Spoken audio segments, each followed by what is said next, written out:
For all her life, Kambili has lived under the comfort and protection of luxury, ignorant of the struggles that the majority in her country face on a daily basis. Although she may be privileged financially, nobody can escape from the fact that life is not a golden platter handed to one delicately by the hands of any god nor gods. For all her life, Kambili has had to face and witness the horrors of her father's constant abuse. So, when she meets the indignant yet healthy side of her family, Kambili is struck with a series of experiences that she could never begin to picture could exist before. Through Kambili's journey in Adichie's novel, Purple Hibiscus, the author depicts the radical theme of wealth and poverty via the different portrayals of happiness and satisfaction expressed throughout the social classes, and the way the incredibly wealthy people will abuse their resources, while the incredibly impoverished people will sacrifice their dignity for simply the bare minimum. All of which highlighting the emphasis of the wall between classes.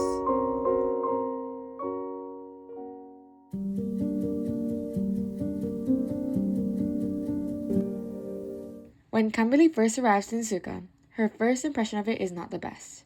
And Amaka is able to read that from her mind right away as she says, "I'm sure you think Nsuka is uncivilized compared to Enugu. Nsuka has no Genesis or like Nike Lake."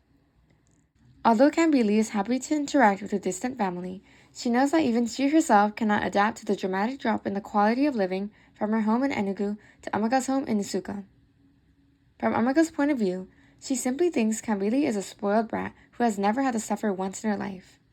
But from Kambili's side, she views Amaka in envy because Amaka is able to live her life in a way that Kambili has never been allowed to, such as wearing makeup and jewelry, listening to traditional Nigerian music, and hanging out with friends.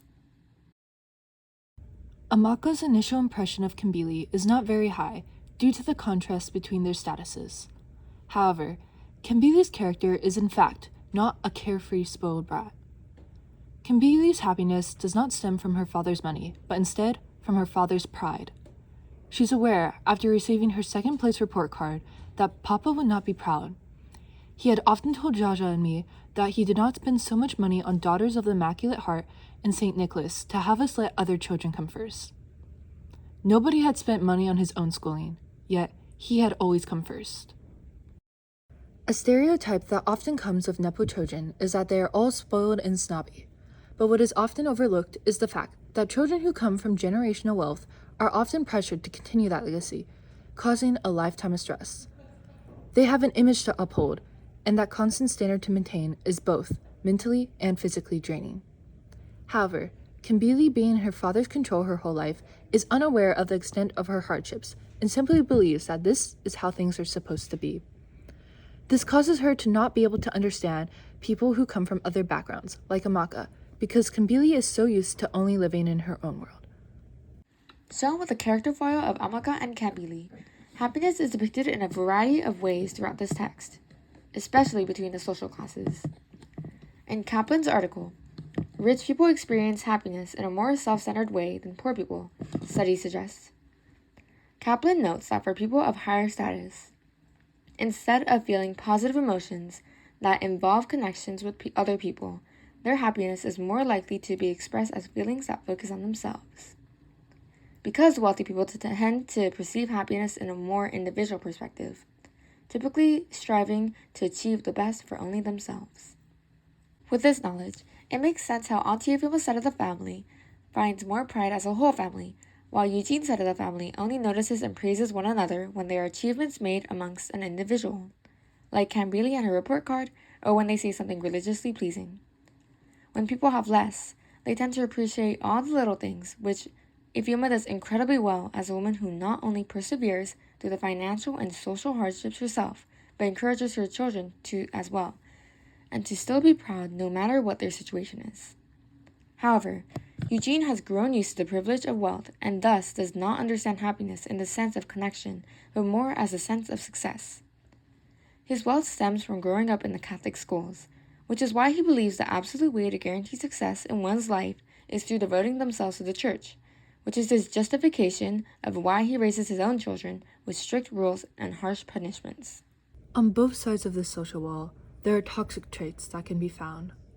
Papa Nuokur, whose perspective comes from the poorer side, subtly calls out the wealthy side when he tells the Trojan the story of the tortoise, specifically the line when Dog admitted that his mother had not really died, that she had gone to the sky where she lived with her wealthy friends. It was because she fed him daily from the sky that he looked so well. While the rest of the animals in Dog's community are starving, he attempts to run away from his responsibilities of sacrificing his mother by disguising her death and giving the rest of the animals an impression of inferiority on him because he quote-unquote ate feces. This connects to the actual characters of Adichie's novel. How the wealthy government officials will attend lavish parties and pleasure themselves in a variety of unnecessary ways, while there are many more people outside, starving, suffering, and perishing on the streets. It is implicitly mentioned how quite a bit of corruption occurs in Kambili's country, Nigeria, correlating directly to the dog and turtle's corruption in the story her grandfather tells. A study from Does Corruption Affect Income and Poverty shows that high corruption can lead to high poverty for two reasons.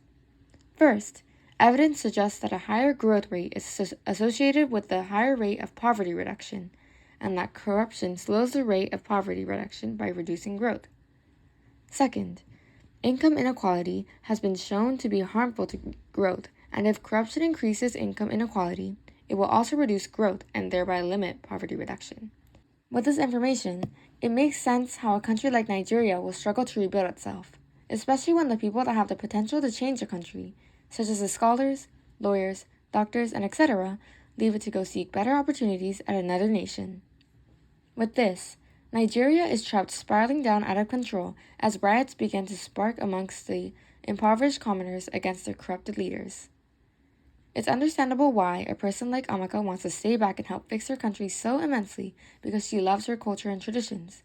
So by leaving to another nation, even if it may be for the better, would feel like abandoning her home. Although the corruption within the government is only presented in an implicit way, we see a very obvious form of inequality with the availability of medical care for the different social classes. From the journal, Keeping the Wealthy Healthy and Everyone Else Waiting, Weiner quotes the words of a doctor who says, "We have one healthcare system for the 1% and another one for everyone else. I call it wealth care." The doctor's words apply directly to the dynamics in purple hibiscus. When Papa Nuku grows ill, Auntie Ifema tries desperately to give him the medical care he needs to recover, but because of the riots and social instability happening within her community, the medical centers are either closed or unaffordable. This eventually leads to Papa Nuku's tragic passing, which could have been postponed if this gap of status wasn't so drastic. However, while his own father dies because he is unable to afford proper medical care, Eugene takes advantage of his own wealth and access to top-tier hospitals, abusing his family with an alarming lack of concern for them.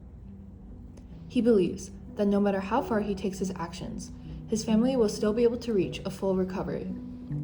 While people who give their everything to extend the lives of their beloveds are unable to do so because of the unfair financial barriers that society has created, people that live in the worthy zone will do the opposite, slowly killing their own families because they are able to receive an unlimited amount of second chances.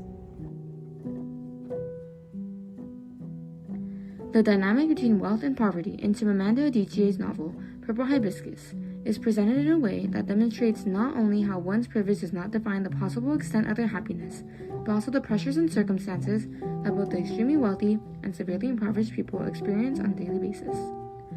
If we focus too closely on one side, the other will be overlooked, and this cycle of misunderstanding and hostility will persist. Although most students don't tend to bother glancing at the classrooms they do not belong in, the window between wealth and poverty is one that should one day become big enough for the people from those classes to conjoin and function together in the center, striving for a better world.